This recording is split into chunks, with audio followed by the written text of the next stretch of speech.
The night is calm, the street is quiet, and everything looks perfectly normal until the camera cuts to a dimly lit hallway where a door creaks open on its own. A single whisper slides through the darkness, so soft it almost sounds like wind, but too human to ignore. For a split second, a shadow moves behind the frame, and then everything goes silent. They said the house had been empty for years. So who was walking upstairs every night? This chilling question drops immediately, pulling the viewer straight into a mystery they can't look away from. The music whistles low, unsettling, and the screen fades into your channel-less eerie aesthetic. As the tension lingers, the narrator speaks calmly but with a sense of warning. Welcome to Dark Whisper Stories, where the shadows speak and the truth hides in the dark. The tone shifts into a slow, cinematic zoom over an empty suburban street, the kind you'd find anywhere in America. Porch lights glowing, cars parked neatly, a quiet breeze blowing through the trees. But your voice hints that something inside this ordinary neighborhood is deeply wrong. Tonight's story comes from a quiet U.S. suburb. You continue, a place where families feel safe and nothing ever seems out of the ordinary. Until late one summer night, when something began moving inside a home that should have been completely empty. The music drops to a cold hush as you promise the viewer that what they read about here is far more disturbing than it first appears, urging them to stay with you until the final moment because the truth behind those footsteps is something no one could have expected. Emily Turner had lived in Willow Creek, a peaceful American suburb, her whole life. The kind with basketball hoops on driveways, kids biking home before sunset, and neighbors who waved even if they barely knew you. Nothing strange ever happened here. At least not until the summer her parents rented a small two-story home at the end of Maple Street. People said the house had been unoccupied for years, ever since the original owner moved out without explanation. Emily didn't think much of it. Houses got old. People moved on. But from the moment she stepped inside, she felt something was off. The air was colder than it should have been. The floorboards seemed to breathe beneath her feet, and the walls felt too thin, as if they were listening. That first night, she unpacked quietly, trying to shake the unease crawling up her spine.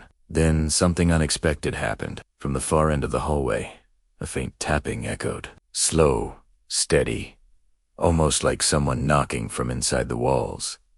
She paused, listening. The sound stopped. She forced a nervous laugh, blaming old pipes or house settling, but she couldn't shake the feeling that something had noticed her arrival and was waiting. Over the next few days, the strange noises grew worse. The tapping turned into scratching, like fingernails dragging along wood. Emily tried ignoring it, turning up her music or slamming her door, but the sounds always returned once the house got quiet. Her parents shrugged it off, saying the home was old and needed repairs, but Emily sensed something else. On the fourth night, she woke to the unmistakable sound of footsteps moving across the attic. Not animals, these. Steps had weight, rhythm, direction. She grabbed her phone and quietly recorded, but when she played it back, the audio only captured silence. The next morning, she asked the neighbor, Mrs. Hawthorne, about the house. The woman's smile faded instantly. "Sweetheart, no one should be living there," she whispered. "Not after what happened." But before Emily could ask more, the woman retreated indoors and locked her door. That evening, Emily noticed something even worse. As she was brushing her teeth, the bathroom mirror began fogging from the inside. When she wiped it, expecting to see only her reflection, she froze. Behind her stood a dark silhouette, not close, not far, just watching. She spun around. The room was empty, but the mirror still showed the figure slowly tilting its head. Emily decided she couldn't ignore it anymore. With her phone's flashlight trembling in her hand, she climbed the narrow stairs leading to the attic. Each step groaned loudly, as if protesting her presence. When she reached the top, the door was already slightly open. She hesitated, then pushed it wider. The attic was empty, or at least it appeared that way. Dust floated in the beam of her light. Boxers sat untouched. Nothing seemed out of place. But the air was wrong. It felt thick, heavy, like someone was standing inches from her face. Then she heard it behind her. A slow inhale, unmistakably human. She spun around, shining the flashlight wildly. Nothing. Before she could leave, the attic door slammed shut on its own. Emily screamed, grabbing the handle, pulling with all her strength, but it wouldn't budge. Then came the footsteps, slow, deliberate, circling her. Her flashlight flickered violently. The temperature dropped so fast, her breath turned to mist. In the corner of the attic, something began crawling out from the darkness, its limbs too long. Its movement is smooth, like it wasn't bound by bones at all. Emily backed away, heart pounding, as the figure rose to its full height and whispered her name in a voice she had never heard before. Just when the creature reached for her, the attic light snapped on. Emily's parents stood at the doorway, confused and half asleep. The creature vanished instantly, as if swallowed by the dark. Her parents insisted she had imagined everything, that fear had gotten the best of her. But Emily knew what she saw, what she heard.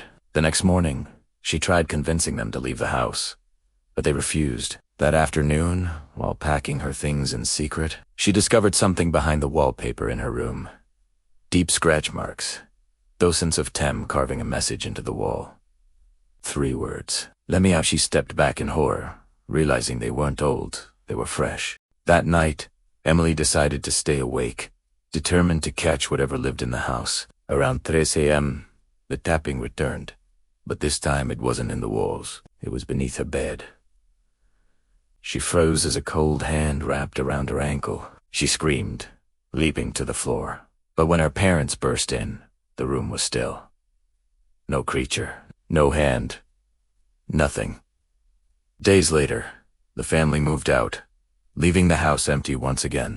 But sometimes, when the night is quiet, neighbors still hear footsteps walking upstairs right where Emily slept. The house on Maple Street stands silent now, its windows dark, its rooms empty, but everyone in Willow Creek knows it's never truly quiet inside. Late at night, when the wind dies and the neighborhood falls still, people swear they can hear the same slow footsteps Emily once described crossing the attic, pausing by the bedroom doors, wandering as if searching for someone who escaped. Some say the scratching has returned to faint at first, then growing louder, like whatever was trapped behind the walls is becoming restless again. Maybe it's waiting for the next family.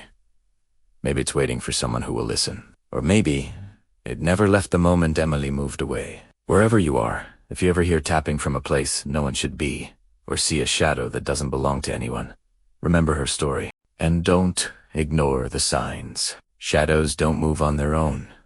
Doors don't open themselves. And when you feel watched in an empty room, you probably are. If you enjoyed this tale, make sure to like the video, subscribe to Dark Whisper Stories, and tell us which nightmare you want to hear next. Until then, keep your lights on, and whatever you do, don't open the attic door at night.